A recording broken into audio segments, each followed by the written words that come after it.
Long ago, among the emerald hills and flowing rivers of KwaZulu-Natal, there stood the proud village of Mhlabeni, where the songs of the ancestors echoed through every homestead. The people lived by ancient customs, and none was more sacred than lobola, the bride prize that united families and strengthened communities. Yet, one season, destiny would challenge everything they believed. Chief Mhlabeni ruled Mhlabeni with wisdom and strength. His cattle filled the valleys, and his word carried the weight of thunder. His greatest treasure, however, was his daughter, Nomusa. Nomusa was unlike any maiden in the land. She possessed beauty that turned heads, but it was her gentle spirit and wise heart that earned the love of her people. Since childhood, she had shared a bond with Sibusiso, a humble cattle herder whose laughter brightened even the darkest days. Together, they had grown beneath the shade of ancient acacia trees, dreaming of a future built upon love rather than riches. But destiny had other plans. One morning, the sound of drums announced the arrival of visitors from the neighboring kingdom of KwaZulu-Natal. Leading them was Mandla, the son of Chief Duma. His family brought gifts beyond imagination, dozens of magnificent Nguni cattle, hand-woven mats, carved wooden stools, and precious beadwork. The villagers watched in amazement. Never before had such a generous lobola been offered. Chief Mhlabeni saw an opportunity to secure prosperity and peace for generations to come. Without hesitation, he accepted the proposal. When Nomusa heard the news, her heart shattered like clay beneath a storm. That evening, she walked to the grazing fields where Sibusiso tended his cattle. The setting sun painted the hills in shades of gold and crimson. There, beneath an old baobab tree, she revealed her father's decision. Sibusiso listened silently. Though sorrow filled his heart, his love for Nomusa remained unbroken.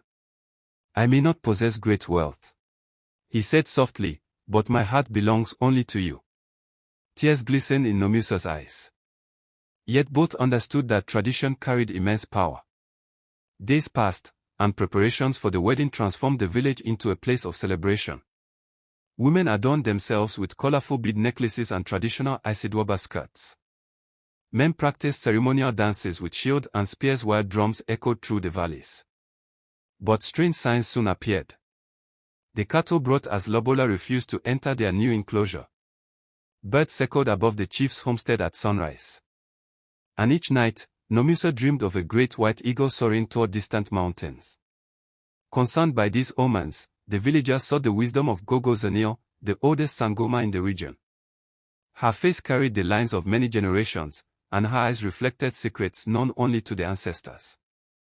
After performing sacred rituals and casting bones upon a woven mat, she spoke with a voice both gentle and powerful. "The ancestors have awakened," she declared. "Long ago, they foretold that when word attempts to silence the heart, destiny itself shall speak." Silence covered the gathering.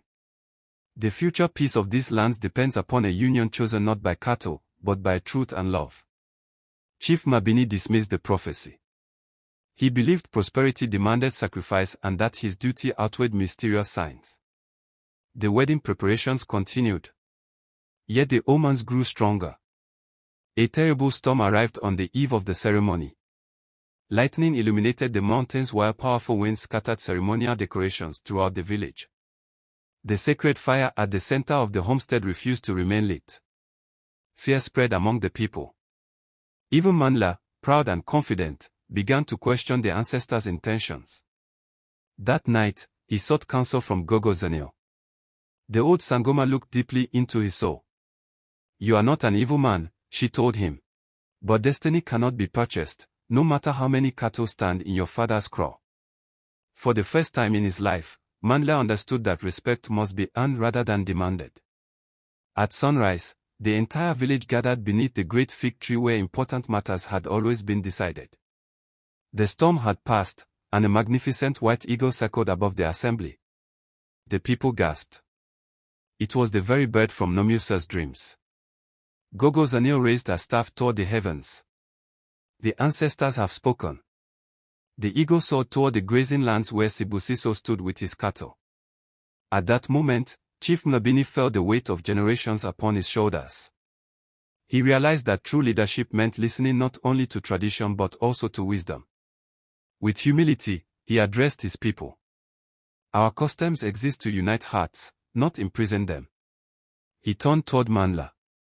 My friend, forgive me. Mandla bowed respectfully. The ancestors have chosen a different path. Then, Chief Mhlabeni embraced Sibusiso as a son. The village erupted into joyous celebration. The cattle offered as lobola were returned with honor, strengthening friendship rather than creating bitterness. Months later, Nomusa and Sibusiso were married according to sacred customs, blessed by both families and their ancestors.